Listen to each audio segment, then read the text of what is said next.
All right, Shalom Akim. First and foremost, before I begin this lesson, I want to give all praises, glory, and honor to Yahweh, Bahashem, Yahweh Shai, Bahashem, Rachaha Kodash. Them honors go out to the apostles and elders of Great Millstone who rule and teach well.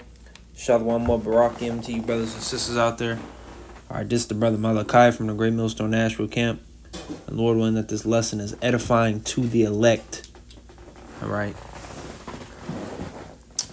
I wanted to touch on the topic of following after the examples that were set before us, right? Which, of course, you could start with, Rabbi Abba Bivens and Elder High Priest Yahiqua, King Mashai, Elder High Priest Ariyah, the apostles, elders, Great Millstone, following their examples along with, the brothers that came before you in this faith and the brothers around you, hell, even brothers that are younger in the faith than you. We learn from everybody, right? But especially on my mind, the examples in the scriptures, which, are the men that we see today coming back in the reincarnation. But, all throughout the scriptures, we have examples of righteous Israelite men, that have put their faith and trust in Yahweh Shema Shai and never back down. All right, to name a few, we got the Maccabees. Or we got the Azariah, Hananiah, and Mishael, Salakia. We got Daniel in the lion's den. All right, we got the mother and her 7 sons. We got was he a scribe or a teacher, Eleazar from 2 Maccabees 6.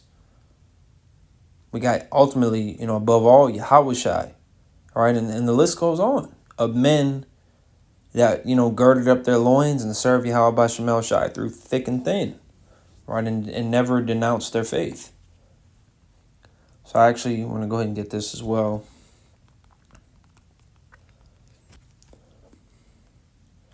2 Peter chapter 3, verse 11. I'm going to get in the NLT. It says, since everything around us is going to be destroyed like this, it's talking about via the missiles, America's going to be destroyed by thermonuclear missiles. It says, what holy and godly lives you should live. Looking forward to the day of God and hurrying it along. On that day, he will set the heavens on fire and the elements will melt away in flames. All right, but what did it say? And let me read in the KJV, verse 11. Seeing then that all these things shall be dissolved, what manner of persons ought ye to be? In all holy conversation and godliness. All right, so how are you supposed to conduct yourself? All right, conduct.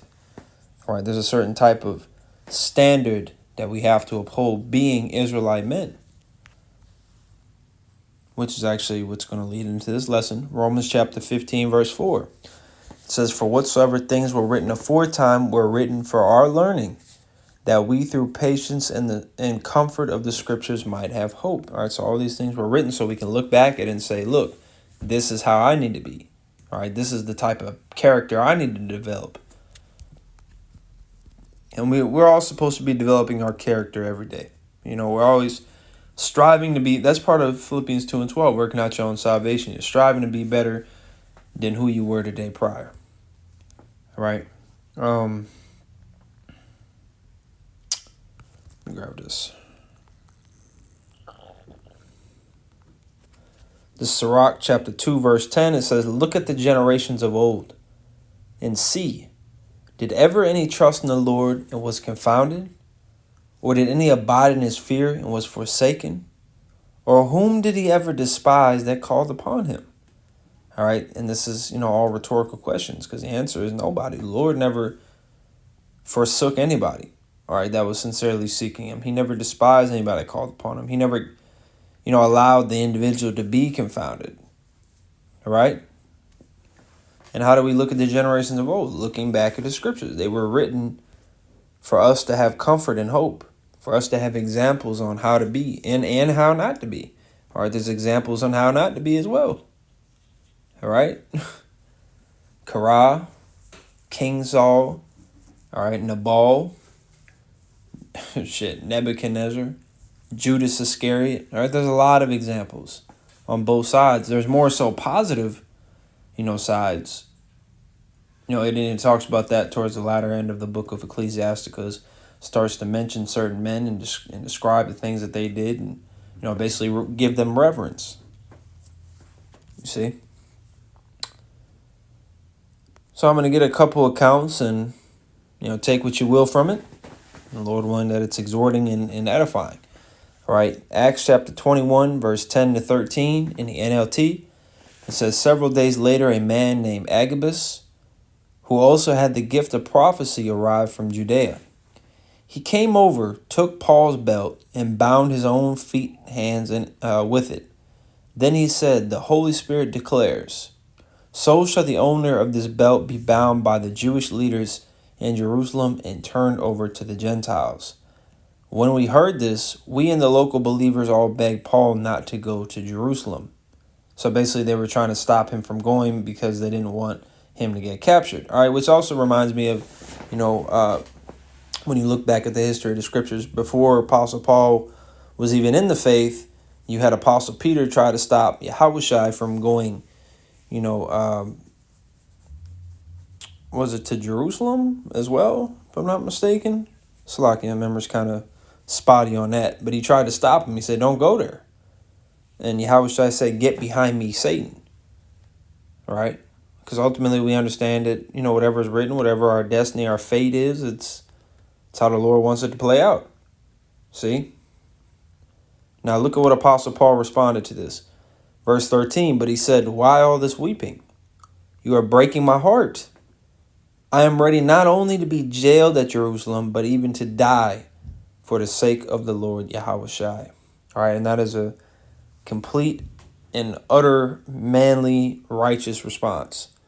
All right. Now, there's nothing wrong with, the way they were acting. They, because they care about Apostle Paul. They want him to be safe. They don't want any evil to befall him because he's their brother. All right, and that's understandable. But, Apostle Paul was like, look, basically this is, I know what I signed up for. Ultimately, whatever the Lord puts in front of you on your plate, you have to consume. All right, and that applies to all of us, not just Apostle Paul. This is 2 Maccabees chapter 15, verse 7 to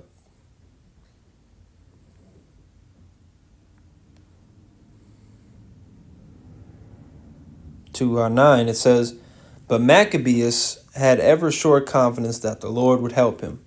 Wherefore he exhorted his people not to fear the coming of the heathen against them, but to remember the help which in former times they had received from heaven, and now to expect the victory and aid which should come unto them from the Almighty. So ultimately, we know Yahweh Bashem Shai is going to take care of us, man.